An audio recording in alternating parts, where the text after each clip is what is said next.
says, if you want to know the value of these components, the way you compute them is you take the tensor as a linear function of vectors.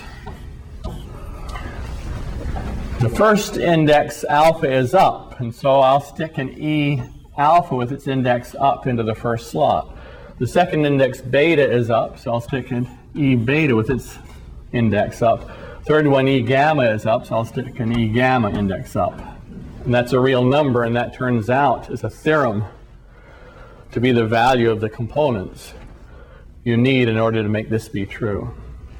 And similarly, T mu nu gamma is what you get by taking T, just line up the indices, E down mu, E down nu, E up gamma. And you've computed what you need. Okay. So, example, the metric tensor. G down alpha beta is, you take the metric, you stick E down alpha in the first slot, E down beta in the second slot. But our definition of the metric was such that G of evaluate on two vectors is just the inner product of those two vectors. So that's from our definition of the metric. And so G alpha beta is just the inner product of the basis vectors, but line them up, make sure that it's the same indices, alpha, alpha, beta, beta, both of them down. If I am in a Lorentz frame,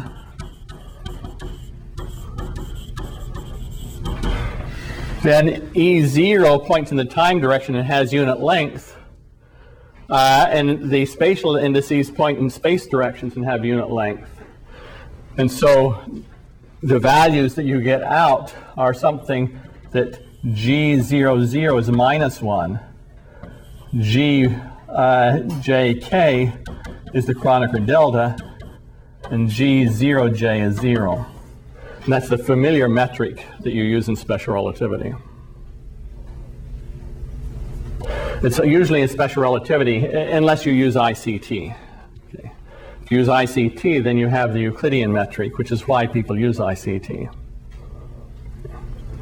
But if you don't use ICT, you have, oops, G00 is -1. Somebody should have jumped on me. G00 is -1 because the inner product of E0 with itself is -1 because E0 points in a time direction. Okay. These values are typically denoted eta alpha beta in special relativity. And if you think of this as a matrix, then the values are -1, 1, 1, 1 down the diagonals and 0 everywhere else.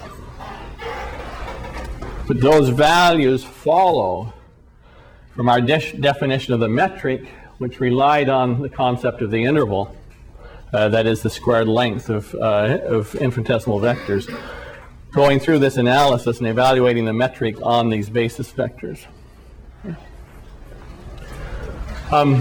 Similarly, G up alpha beta is going to be equal to G evaluated on E up alpha, E up beta, or that's E up alpha dot E up beta. That's eta alpha beta, which viewed as a matrix is the same as eta down beta, alpha beta, for those of you who remember from special relativity. It's the same matrix, but with the same entries. And the mixed metric, G alpha up down beta, is G evaluated on E alpha up, E down beta. And that is E alpha dot E beta. One is index is up and the other is down, and that's just the Kronecker delta by virtue of the duality relationship between the up bases and down bases.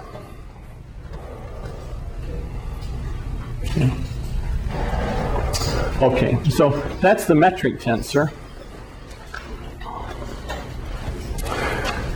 And then I have finally, I'll go down here and do it in a little, well, no, I'll come over here. I have finally in this series of issues the following question. If you know the components of a tensor that have some of the components, some of the indices up and some down, and you want to know the components where you have other arrangements of up and down, how do you get them? And so this again is a theorem which I'm giving you to prove that T mu nu gamma, if you wanted to compute that from T alpha beta gamma, you do it by lowering the alpha index with the metric. It's G alpha mu, lower the beta index of the metric, G beta nu. And so all you need to remember is you raise and lower indices with the components of the metric, but the details of how you do it are obtained just by lining up indices. This first index mu is down, the first index alpha is up, so it must be a G down alpha that gets summed over, and then the free index mu is down over here, and so forth. And similarly, T alpha beta gamma is G alpha rho, T rho beta gamma. I raise this rho index with the metric components. So this is, again, is a theorem that follows almost trivially from the definitions that I have. But the bottom line then is that all the equations that I have been dealing with here, how to raise and lower indices with the metric, how to compute components of the metric tensor or compute components of any other tensor, how to expand a tensor in terms of bases. You don't have to memorize anything as long as you know the concepts. You just line up the indices. The free indices on both sides of an equation have to be in the same positions, down or up, and have the same names. And if you're summing over any indices, they've got to be one up and one down. And that summation basically strangles the indices, makes them go away, makes those slots go away.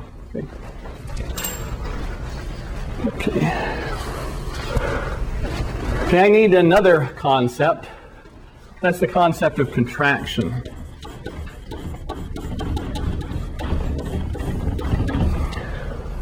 And this is a concept that is awfully complicated to think about and describe in the abstract notation that I'm using, but I'm going to introduce it in the abstract notation in the following way. We've already seen that if you have any tensor, you can write it in terms of its components. So you write it as basically a sum of things that are tensor products of vectors. And quite generally then, without actually writing down a basis, if I have a tensor, let's call it R, that has 4 slots, I can always find some set of basics of vectors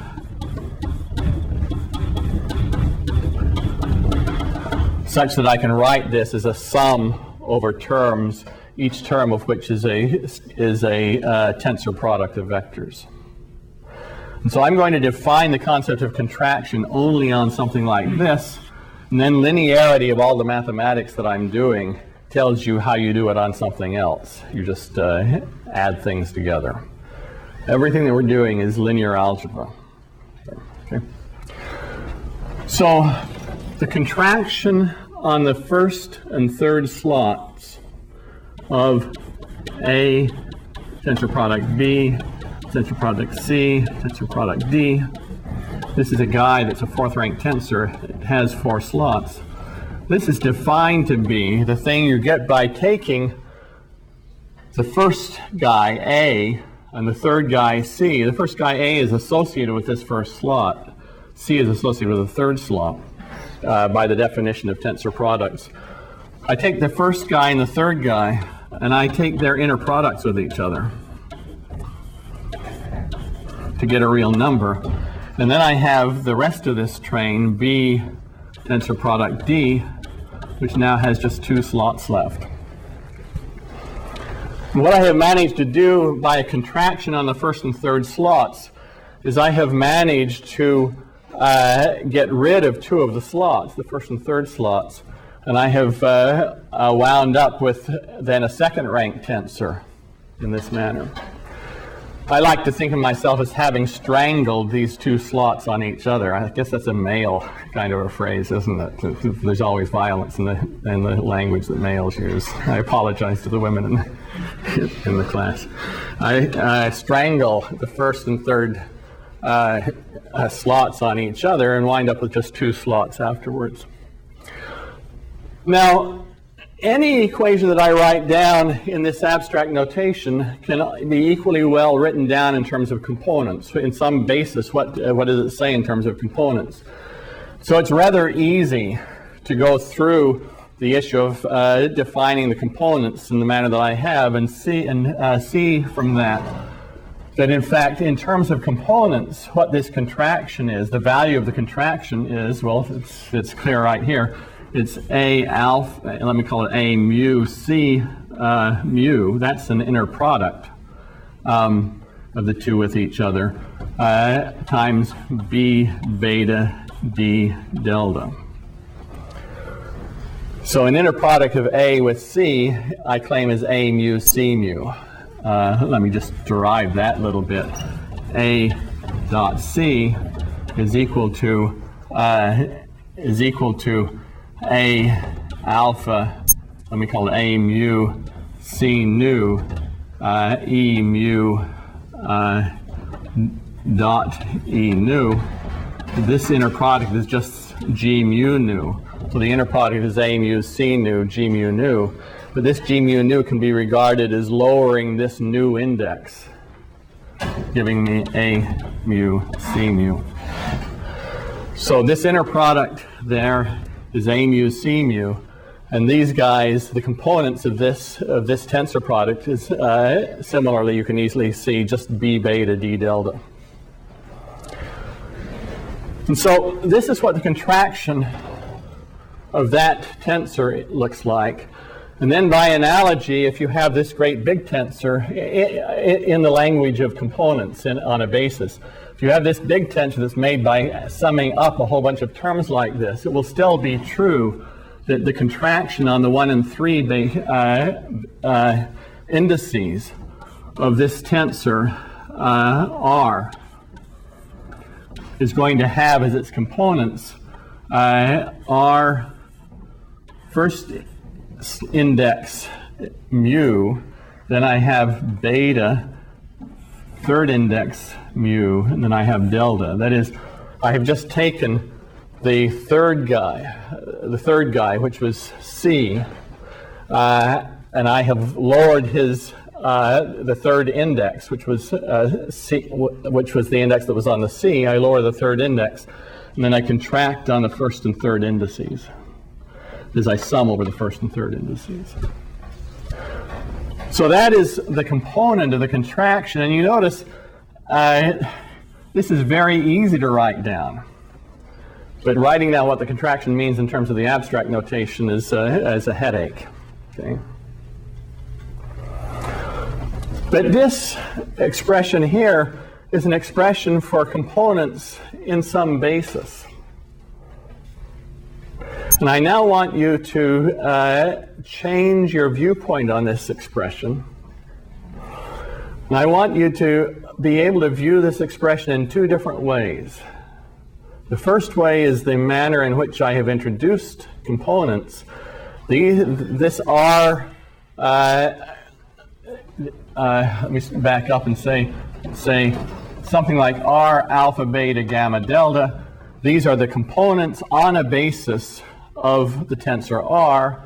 R0, 3, 2, 0 has a particular value, such as 17. Okay, and similarly, R0, 1, 1, 2 has a particular value, such as 13. And so that's what components meant up until now. But I now want to look at this same expression and say this expression means something else. This expression means the tensor R. Let me go down. Let me get some space here. This expression means the tensor R, which has 4 slots. I'm just going to give the slots names. I'm going to call this slot alpha, that slot beta, this slot gamma, and that slot delta. And this expression just means the abstract tensor, linear function of vectors, and it has 4 slots, and I happen to have given those slots names.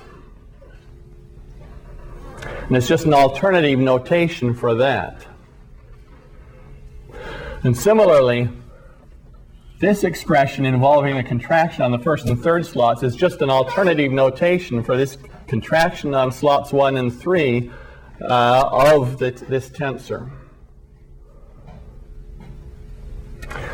So any geometric frame-independent relationship that I want to write down, such as, say, just the inner product of a vector A with a vector C, I can also write as A mu C mu. This expression obviously says take a vector viewed as an arrow or as a directional derivative, take the scalar product with another vector viewed as an arrow or directional derivative, get a real number out. That expression, I'm asking you to think of this as meaning the same thing. You take the vector A, it's a vector, it points in some direction, or equally well, it's a linear function of vectors with one slot whose name was mu. Take the vector C, and you take the inner product of those vectors, and there's no basis present here at all. These are not components on a basis. These represent the geometric frame-independent, basis-independent vectors themselves. That represents the inner product of the vectors with each other. So it's sort of like looking at an Escher drawing. My favorite Escher drawing has this waterfall that you look at it from one point of view and it seems to be going down, and then you suddenly discover that it's going backwards or something. You can flip your mind back and forth and look at it from different points of view, and I ask you to do the same thing here. This expression or that expression or this expression can represent either the geometric frame-independent relations between vectors and tensors, or represent components of those relationships in a basis. We call this slot naming index notation because it's an index notation where the indices are the names of slots. Okay, any questions? Then I now want to turn to differentiation. And I've already done differentiation of scalar fields. I now want to do differentiation of tensor fields.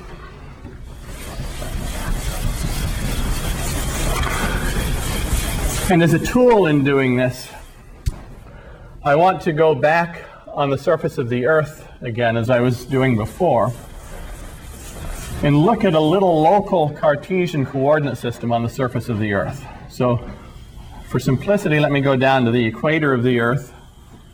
There's the equator and lines of constant latitude, lines of constant longitude. And I can go in here and I can build for myself a coordinate system here that is as Cartesian as is allowed by the curvature of the surface of the Earth. So this is nice and Cartesian right here at the center. As you move away from the center, this coordinate system, you discover it's not quite Cartesian. The smaller a region that you go into, the more nearly Cartesian it obviously is. And the key thing that I want to get out just from drawing pictures is that deviations from the coordinates being Cartesian occur at second order in the distance from the origin of the coordinates. So here's the origin of the coordinates, and what that means, for example, mathematically, is that GJK is the Kronecker delta for the components of the metric, plus corrections that are of order, in fact, the distance away from the origin divided by the radius squared of the Earth to get something dimensionless. And so up to corrections of second order, the actual coefficient down here doesn't matter. The main thing that I want is up to things of second order, the metric is really Cartesian. But when you move away from the origin, you discover that it's curvilinear. That was forced to be curvilinear by the curvature of the Earth. That occurs only at second order. Another simple way to see it also is that the tangent space, if I lay down the tangent space here, or instead let me lay down the tangent space on the up here in profile. The tangent space agrees with the surface of the Earth. They coincide up to errors of second order in distance you are away from the North Pole in this case. The deviations are at second order. But at first order, they agree.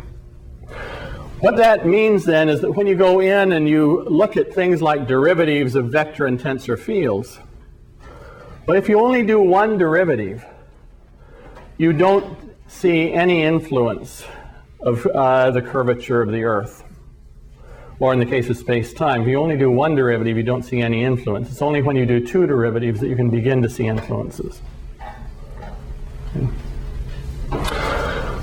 And I want to define derivatives, but just one derivative. Okay?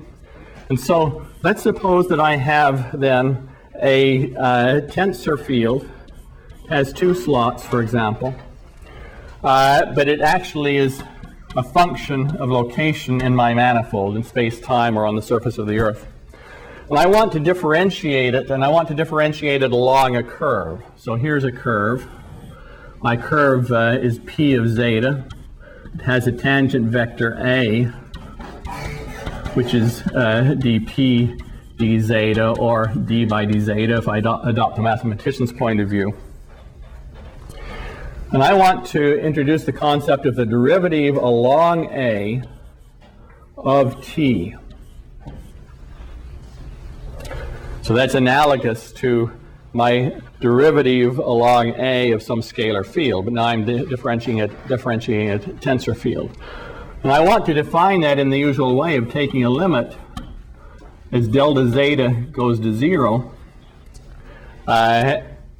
of t evaluated at p of zeta plus delta zeta minus p minus so this is p of zeta minus t evaluated at p of zeta divided by delta zeta. Now I have the problem in taking a difference between these two tensors. So these two tensors live in different tangent spaces. This is a linear function of vectors that lives at p of zeta plus delta zeta. This is a linear function of vectors that lives at p of zeta. And those are two different tangent spaces.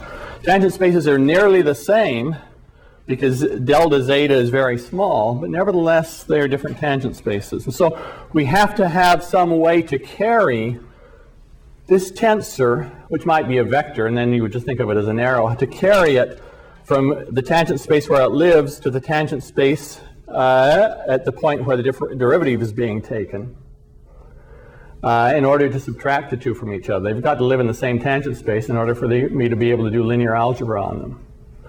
So I have to parallel transport this guy back. So let me just put a superscript parallel sign. I've parallel transported him back, and then you ask, what does parallel transport mean? And that's where I go back here and I say, look, we're doing one derivative. The fact that I'm in a curved manifold just doesn't show up when I'm just doing one derivative. It doesn't show up at first order. So parallel transport must be mean the same thing as what it would have meant if I were in a flat manifold. And what that means then is that if I introduce a local Lorentz frame in space-time or local Cartesian coordinates on the surface of the Earth. What it means is that I hold constant the components in these local Cartesian or local Lorentz coordinates. That's what parallel transport would mean in flat space. It would mean that the components of the tensor, or the components of the vector, are held fixed in a Lorentz frame or in a Cartesian coordinate system. And so, but it also, I mean, we all know intuitively what parallel transport means as well for vectors, and then that carries over to tensors from the linear algebra that we're doing with. So it's parallel transport in the intuitive sense, being something that is insensitive in the small when you're just doing one parallel transport like this, not doing two derivatives but one derivative. It is something that is insensitive to the curvature. Okay. So this gives me a definition of the derivative of t along a vector. Any questions? Okay. Having a derivative along a vector, I can then introduce the concept of a gradient.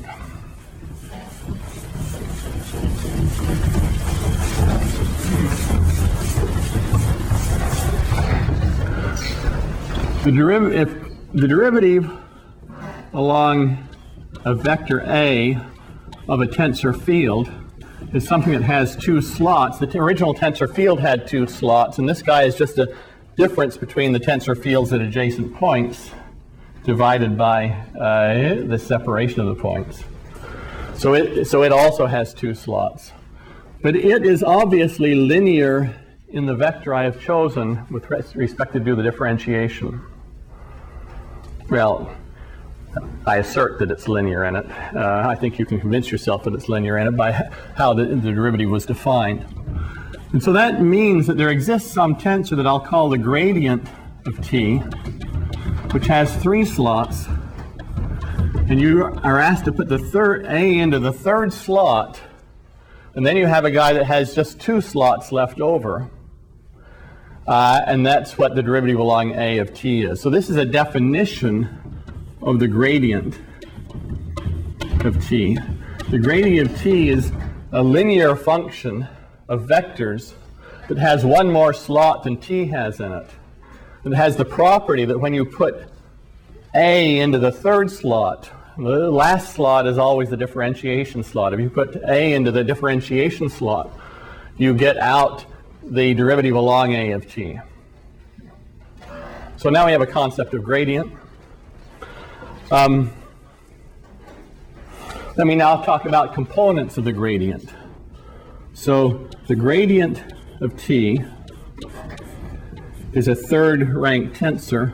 It has components t alpha beta, and I'm going to introduce a notation now, mu, e alpha, tensor product e beta, tensor product e mu.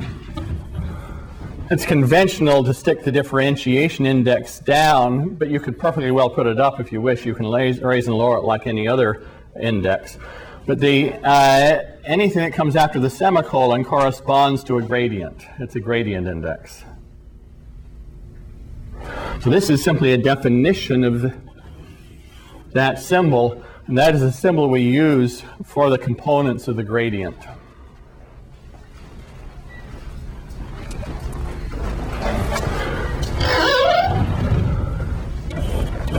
And so then you might ask, well, how do I compute the components of the gradient? And the tool for doing that is something called connection coefficients. And they are defined as follows, that you have a basis.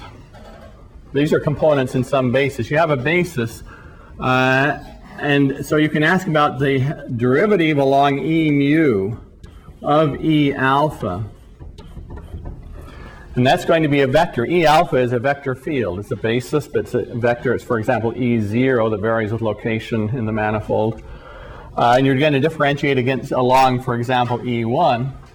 And that is defined to be gamma rho mu alpha E rho. Because it's a vector, it can be expanded in the basis itself. And one thing you have to remember is the differentiation index always goes last. So the mu, which is the guy that's doing the differentiation, it goes last here.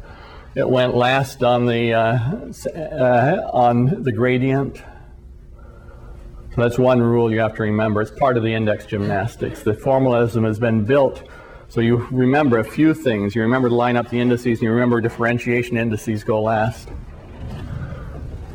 Okay, theorem. Well, all these theorems are things for you to prove. Okay, and most of them are one-line proofs.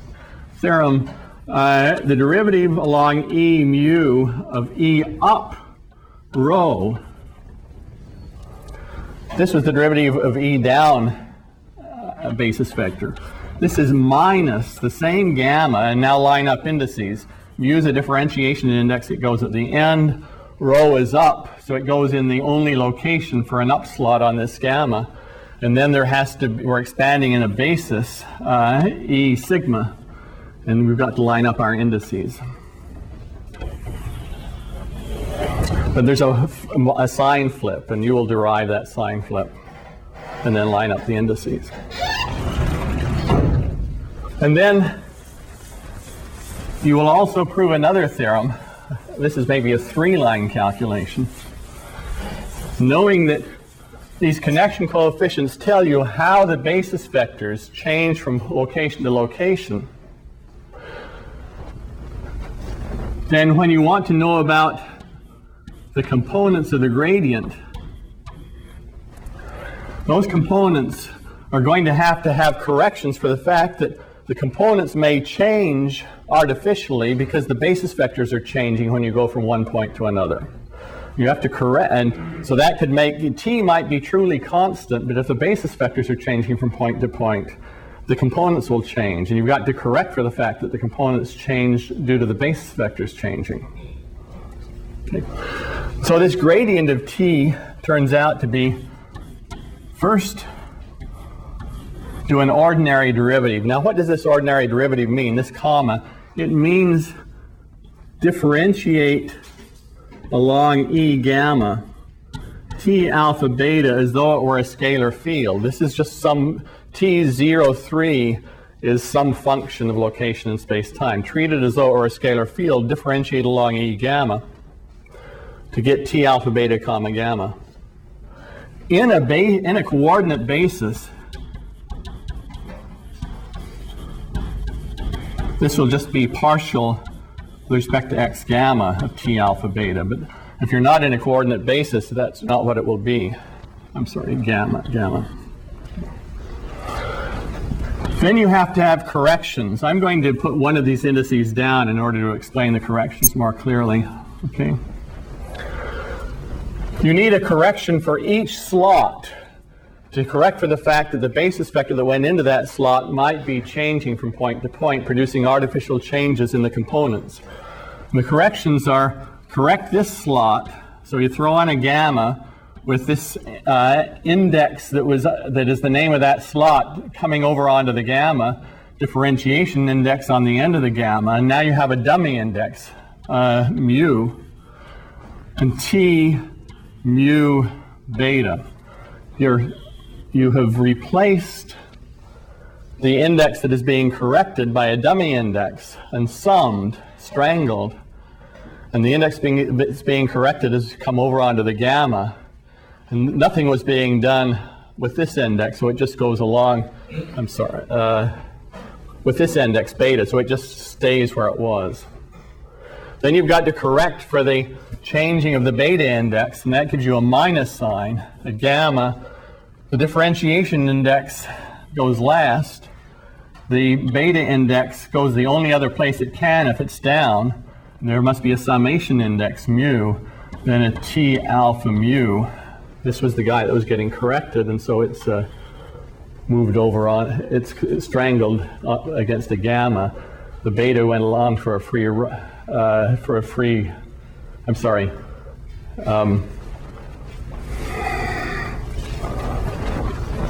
the beta guy is the one that's being corrected, okay? the beta is being corrected. And it was the last index, so it's turned into a mu. The mu gets strangled, and the differentiation index is the gamma. Okay, I'm going to stop there, and I'm going to talk about curvature on Monday, and then start doing some applications, do some physics. Okay. And I think there's probably a class trying to get in here, but I'm not sure. But I suspect so. So let's get out quickly. If anybody has questions, let's answer them in the hallway.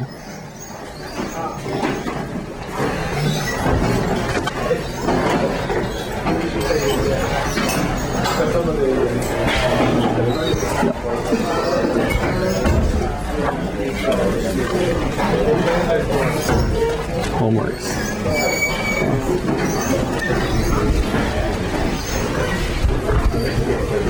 Maybe there's not a class in here today.